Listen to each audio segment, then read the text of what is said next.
అంటే అన్య దేవతల విషయంలో పౌలు మాట్లాడుతూ దేవత్వములు అనబడిన వారు అనేకులను, అంటే మనకు దేవుడు ఒక్కడే. ఇప్పుడు ఈ దేవుడు ఎవరంటే థియాస్, అంటే మనకు దేవత్వము ఒక్కడే అట్లా. ఇప్పుడు దేవత్వమును ఎవరంటే ఆయన తండ్రి అన్నాడు. అంటే తండ్రి అంటే అర్థం ఏంటంటే సమస్తమునకు కారకుడు, అంటే ప్రారంభించేవాడు ఆయనే, మొదట ఉన్నవాడు ఆయనే. సో థియాసును తండ్రిగా పరిగణిస్తాడు.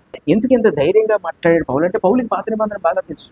యెషయా గ్రంథం 9:6 యేసుక్రీస్తు ప్రభు వరకు ఏమని ప్రవచించబడింది?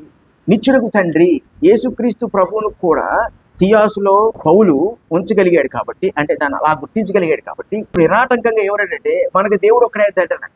యేసు ప్రభు కూడా తండ్రి అంటే ప్రవచన ప్రకారం ఆయన నిత్యుడకు తండ్రి. మన తండ్రి అయిన దేవుడు ఉన్నాడంటే ఉన్నాడు. థియాసుని ఏమన్నాడంటే తండ్రి అన్నాడు. అంతేకాని తండ్రి ఒక్కడనే దేవుడు అంటలేదు, థియాసుని దేవుడు అంటున్నాడు. ఈ థియాసుని దేవుడు అన్న తర్వాత మనకు ప్రభు ఒక్కడే, ఆయన యేసుక్రీస్తు అన్నాడు. ప్రభు ఒక్కడే. ఎక్కడికి తెచ్చాడు ఇది? ద్వితీయోపదేశ కాండం 6:4 వెళ్తే షమా ఇశ్రాయేల్ అని ఉంటుంది. అంటే ఇశ్రాయేలు వినుము అని. ఈ షమా ఇశ్రాయేల్లో మన గొప్పతనం ఏంటంటే అక్కడ దేవుడు ఇలా పలికాడు, ఆదునాయ్ ఎలోహీం ఆదునాయ్ ఎఖాడ్ అని పలికాడు. ఆదునాయ్ అంటే ప్రభు, ఎలోహీం అంటే దేవుడు. దేవుడు ఎలోహీం కూడా ఏకవచనమే కానీ బహుళత్వాన్ని సూచిస్తుంది. ఈ ఎలోహీంనే గ్రీక్ వచ్చేటప్పటికి థియాస్గా తర్జుమా చేశారు. అందుకే థియాస్ కూడా ఏకవచనమైన బహుళత్వాన్ని సూచిస్తుంది. కానీ ఆదునాయ్ మటుకు ఒకరిని సూచిస్తుంది. కనుక ఇప్పుడు ఏమన్నాడు? ఆదునాయ్ ఎలోహీం ఆదునాయ్ ఎఖాడ్ అంటే మన ప్రభువు అయిన దేవుడు అద్వితీయుడగు ప్రభువు అని అర్థం. అది మన తెలుగులో ఎలా ఉందంటే మన దేవుడైన యెహోవా అద్వితీయుడగు యెహోవా.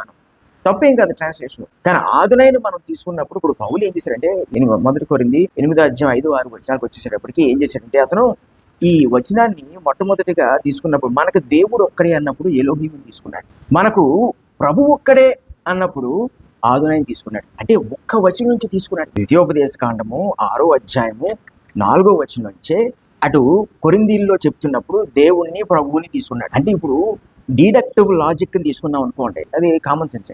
ఈ డిడక్టివ్ లాజిక్ తీసుకుంటే థియాస్ దేవుడు, తండ్రి థియాస్, ప్రభువు ఒకడే. ప్రభువు కూడా ఎవరు అంటే ఆదునాయ్. అంటే ఈ ఆదునాయ్నే గ్రీక్లో కురియాస్గా ట్రాన్స్లేట్ చేశారు. సో ఇక్కడ కురియాస్ అని వాడాడు. పౌలుకి ఈ పత్రిక రాస్తున్నప్పుడు తనకు ముందుగానే పాత నిబంధనలో ఉన్న దేవుని గురించిన పరిపూర్ణమైన జ్ఞానం ఉంది. దేవుడు తనని ఎలా వర్ణించుకున్నాడో ఆ జ్ఞానం ఉంది.